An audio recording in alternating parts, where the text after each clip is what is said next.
Elia était une jeune architecte, passionnée par la lumière et la structure. Gabriel était un musicien nomade dans l'âme, dont les mélodies semblaient toujours trouver les chemins de l'âme. Ils se rencontrèrent dans un petit café qui abritait une bibliothèque solidaire. Elia cherchait un livre sur les arcs-boutants. Gabriel y jouait une mélodie douce, improvisée sur un vieux piano désaccordé. Leur premier échange ne fut pas un coup de foudre, mais une résonance. Elia fut touché par la sincérité de sa musique. Leur relation prit racine sur un terrain commun, le respect, la prière partagée et la conviction que leur union était un don. Leur chemin ne tarda pas à rencontrer ses premières montagnes. L'obstacle familial.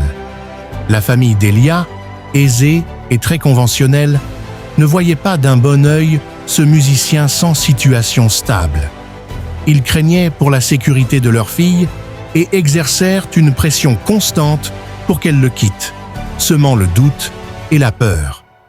Gabriel, pour stabiliser leur avenir, décida d'arrêter sa carrière d'artiste pour prendre un emploi dans une école de musique. Cependant, il s'y sentit éteint, perdant peu à peu sa joie et sa créativité. La frustration et l'épuisement devinrent une source de tension dans le couple. Un projet d'architecture majeur obligea Elia à s'expatrier temporairement sur un autre continent. La distance physique, le décalage horaire et la solitude devinrent des poids. Ils se disputaient, se sentaient incompris, et l'idée d'abandonner devint une tentation. Mais à chaque fois qu'ils s'éloignaient, ils se rappelaient leur fondation, la prière ensemble. Un soir, alors qu'Elia était au bord des larmes de découragement et que Gabriel se sentait impuissant, il lui envoya un message simple. « Souviens-toi du fil d'or, il est plus solide que le doute. » Le fil d'or était leur code pour signifier que leur amour était tissé par Dieu, qu'il n'était pas uniquement leur œuvre.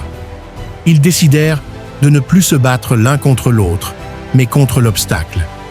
Elia fit face à sa famille avec douceur, mais fermeté, affirmant que la paix qu'elle trouvait avec Gabriel était une richesse bien supérieure à la sécurité matérielle. Gabriel retrouva son chemin en quittant son emploi pour se concentrer sur la composition de musique sacrée, un art qui le nourrissait et qui leur permettait de partager leur foi. Il accepta de vivre avec moins, mais avec plus de sens. Après l'année d'expatriation, leurs retrouvailles furent un triomphe. Ils s'étaient manqués. Ils se marièrent et leur maison devint un lieu de paix et de création. Un havre pour ceux qui doutaient de la possibilité d'un amour durable.